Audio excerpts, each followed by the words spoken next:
ઓમ નમો નારાયણ। જય શ્રી કૃષ્ણ મિત્રો, સ્વાગત છે તમારું અમારી ધાર્મિક યુટ્યુબ ચેનલ ચેતન ગોહિલ વ્લોગ્સમાં। મિત્રો, આ ચેનલમાં તમને તમામ પ્રકારના ધાર્મિક વિડીયો જોવા અને સાંભળવા મળશે, તો આજે જ આ ચેનલને સબસ્ક્રાઈબ કરો। આપના ધન્યવાદ। મિત્રો, આજના વિડીયોમાં આપણે યોગીની એકાદશીની વ્રત કથા સાંભળીશું, તો અંત સુધી વિડીયોમાં જોડાયેલા રહેવા વિનંતી છે। કથામાં આપણે વ્રત કથા, પૂજા વિધિ અને ઉપાય પણ સાંભળીશું। આ કથા ભગવાન શ્રી કૃષ્ણએ યુધિષ્ઠિરને કહી હતી, યોગીની એકાદશીનું મહત્ત્વ સમજાવ્યું હતું, વ્રત વિધિ સમજાવી હતી અને આ કથાનું શું મહત્ત્વ છે અને તેના કયા કયા ઉપાયો છે તે પણ સંભળાવ્યું હતું। તો ભાવથી આપણે સાંભળીશું વ્રત કથા। ઓમ નમો ભગવતે વાસુદેવાય। મિત્રો, યોગીની એકાદશીનું આપણા હિન્દુ ધર્મની અંદર ખૂબ મહત્ત્વ છે। આ દિવસે સૃષ્ટિના પાલનહાર શ્રી હરિવિષ્ણુની પૂજા કરવાનું વિધાન છે।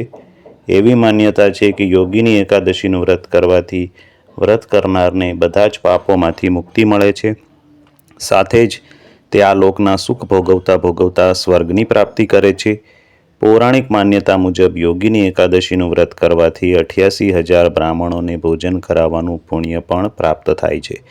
તો મિત્રો, આ દિવસે વહેલી સવારે ઉઠી વ્રતનો સંકલ્પ કરવો, ત્યારબાદ ભગવાન વિષ્ણુની પૂજા કરવી। પૂજા કરતી વખતે આપણા પૂજા સ્થાનમાં અથવા તો આપણા મંદિરની અંદર ભગવાન વિષ્ણુની પીળા વસ્ત્ર પર મૂર્તિ સ્થાપિત કરી તેને પાણી, પંચામૃત, દૂધથી તેનો અભિષેક કરી તેને સ્નાન કરાવવું। ત્યારબાદ પીળા ફૂલ, ફળ અને ભોગ ધરાવી તેની પૂજા કરવી। ત્યારબાદ અંતે આરતી કરી પૂજાને પૂર્ણ કરી પ્રસાદ વેચવો અને વિષ્ણુ સહસ્ત્રનામના પાઠ કરવા।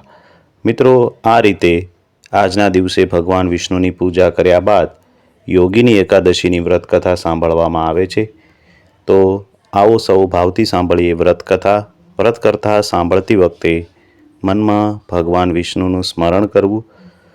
એક વખત મહાભારત કાળમાં ધર્મરાજા યુધિષ્ઠિરે ભગવાન શ્રી વિષ્ણુને કહ્યું, હે ત્રિલોકીનાથ, મેં જ્યેષ્ઠ માસના શુક્લ પક્ષની નિર્જલા એકાદશીની કથા સાંભળી છે। હવે કૃપા કરીને જેઠ માસના કૃષ્ણ પક્ષની એકાદશીની કથા સંભળાવો, તેનું મહત્ત્વ કહો। ત્યારે શ્રી કૃષ્ણ બોલ્યા, હે ધર્મરાજ યુધિષ્ઠિર, જેઠ માસના કૃષ્ણ પક્ષની એકાદશીને યોગીની એકાદશી કહે છે। આ એકાદશીથી વ્યક્તિના પાપોનો અંત આવે છે અને તે જીવનના તમામ સુખોને પામે છે અને મૃત્યુ પછી મોક્ષને પણ પામે છે। એક કથા અનુસાર અલકાપુરી નામના ગામમાં કુબેર નામના રાજાનું શાસન હતું। તે શિવનો પરમ ભક્ત હતો।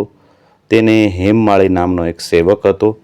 હેમમાળીનું કામ દરરોજ રાજા માટે ફૂલ લાવવાનું હતું। આ ફૂલોથી રાજા ભગવાન શંકરની પૂજા કરતા હતા, પણ હેમમાળી એ કામુક સ્વભાવનો હતો। એક દિવસ તેની પત્ની વિશાલાક્ષીને માનસરોવરમાં સ્નાન કરતી જોઈને તે કામુક થઈ ગયો, તેની સાથે આનંદ માણવા લાગ્યો। આ દરમિયાન બપોર થઈ ગઈ હતી અને તે પૂજા માટે ફૂલ લેવાનું ભૂલી ગયો હતો। બપોર સુધી રાજાએ ફૂલની રાહ જોયા પછી રાજા ગુસ્સે થયા। તેમણે બીજા નોકરોને હેમમાળીને શોધવાનું કહ્યું। જ્યારે બીજા નોકરો તેને શોધવા ગયા ત્યારે હેમમાળીને તેની પત્ની સાથે તેણે વિહાર કરતા જોયો અને તેને રાજાને જાણ કરી। આ પછી રાજાએ તેને હાજર કરવાનો આદેશ આપ્યો। હેમમાળી રાજાની સામે હાજર થયો ત્યારે રાજાએ તેને શ્રાપ આપ્યો કે તે વાસનાને લીધે મારા શિવનું અપમાન કર્યું છે। હવે તું સ્ત્રી વિયોગનો ભોગ બનીશ અને મૃત્યુલોકનો કોળિયો બનીને જીવીશ। કુબેરના પ્રભાવથી હેમમાળીનું જીવન નરક બની ગયું। તે સ્વર્ગમાંથી પૃથ્વી પર પડ્યો અને લાંબા સમય સુધી તેણે પૃથ્વી પરના કષ્ટ સહન કર્યા। અંતે તે ભટકતો ભટકતો એક દિવસ માર્કંડ ઋષિના આશ્રમમાં પહોંચ્યો। હેમમાળીએ તેને પ્રણામ કર્યા ત્યારે માર્કંડ ઋષિએ પૂછ્યું કે તે આખરે એવું શું કર્યું છે કે તને આ પીડા સહન કરવી પડે છે? પછી તેણે કહ્યું કે પત્નીના સહવાસના આનંદમાં ફસાઈ જવાથી મેં શિવનું અપમાન કર્યું છે, જેથી આજે હું આ સજા ભોગવી રહ્યો છું। હેમમાળીએ ઋષિને કહ્યું, કૃપા કરીને મને આ મુશ્કેલીમાંથી બહાર નીકળવાનો માર્ગ જણાવો। તેમણે માર્કંડ ઋષિને બધી જ વાત કરી। ત્યારે માર્કંડ ઋષિએ તેને કહ્યું કે તે સચ્ચાઈથી મને આ બધી વાત કરી છે, આથી હું તારી સાથે પ્રસન્ન છું। હું તને એક વ્રત બતાવું છું, જેઠ મહિનાના કૃષ્ણ પક્ષની યોગીની એકાદશીનું વ્રત કરવાથી તારા બધા પાપો નાશ પામશે. મહર્ષિની આ વાત સાંભળીને હેમમાળી ખૂબ પ્રસન્ન થયો અને તેણે ભાવથી ભગવાન વિષ્ણુને પ્રસન્ન કરવા યોગીની એકાદશીનું વિધિપૂર્વક વ્રત કર્યું. વ્રતની અસરથી તેના તમામ પાપ ધોવાઈ ગયા અને તે પાછો મૂળ સ્વરૂપમાં આવી ગયો અને પોતાની પત્ની સાથે સુખેથી રહેવા લાગ્યો. તો મિત્રો, આ હતી યોગીની એકાદશીની વ્રતકથા. જેમ હેમમાળીને યોગીની એકાદશીનું વ્રત ફળ્યું તેમ આપ સૌને ફળો તેવી ભગવાન વિષ્ણુને પ્રાર્થના. મિત્રો, વ્રતકથા વાંચવાનું અને સાંભળવાનું પણ એટલું જ ફળ મળે છે જેટલું આ વ્રત કરવાનું મળે છે. તેથી આ વ્રતકથાને ભાવથી સાંભળવી અને ભાવથી વાંચવી. મિત્રો, આ દિવસે દાન અને સ્નાનનો પણ મહિમા છે. આ દિવસે મિત્રો આપણે જરૂરિયાતમંદ લોકોને અન્નનું દાન કરી શકીએ છીએ, તેને ભોજન કરાવી શકીએ છીએ, વસ્ત્રનું દાન કરી શકીએ છીએ. આપણી પાસે વસ્ત્ર અથવા તો પૈસા હોય તો તેનું પણ આપણે દાન કરી શકીએ છીએ. આ દિવસે ગાયને ઘાસચારો ખવડાવી અથવા તો ગૌશાળામાં જઈને ગાયને ઘાસચારો ખવડાવી ગૌદાન કરી શકીએ છીએ. તો આ રીતે આજનો દિવસ એ આનંદ અને મંગલમય દિવસ છે.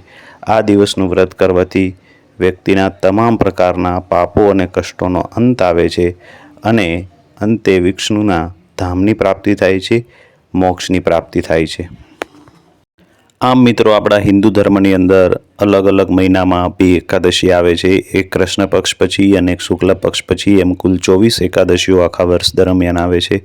દરેક એકાદશીનું પોતાનું વિશેષ મહત્ત્વ છે. એકાદશીમાં ભગવાન વિષ્ણુની પૂજા કરવામાં આવે છે, લક્ષ્મી દેવીની પૂજા કરવામાં આવે છે અને આ પૂજા એ ભગવાન વિષ્ણુને સમર્પિત છે. આ પૂજા કરવાથી એકાદશીના તમામ પ્રકારના ફળોની પ્રાપ્તિ થાય છે અને અંતે મનુષ્યને સ્વર્ગની પ્રાપ્તિ થાય છે. તો મિત્રો, આપ સૌને આ યોગીની એકાદશીની હાર્દિક શુભકામના સાથે આ વિડીયોને આપણે અહીંયા પૂર્ણ કરીએ છીએ. આશા છે કે આ વિડીયો આપને ગમ્યો હશે, તમને ઉપયોગી થશે. વિડીયો ગમ્યો હોય તો તમારા સગા સંબંધી સાથે, મિત્રો સાથે વિડીયોને શેર કરી આપણી ચેનલને સબસ્ક્રાઈબ કરો. ફરી મળીશું કોઈ નવા આવા જ ધાર્મિક વિડીયો સાથે. ત્યાં સુધી અમને રજા આપશો. આપ સૌને અમારી ચેનલના જય શ્રી કૃષ્ણ. ઓમ નમો ભગવતે વાસુદેવાય.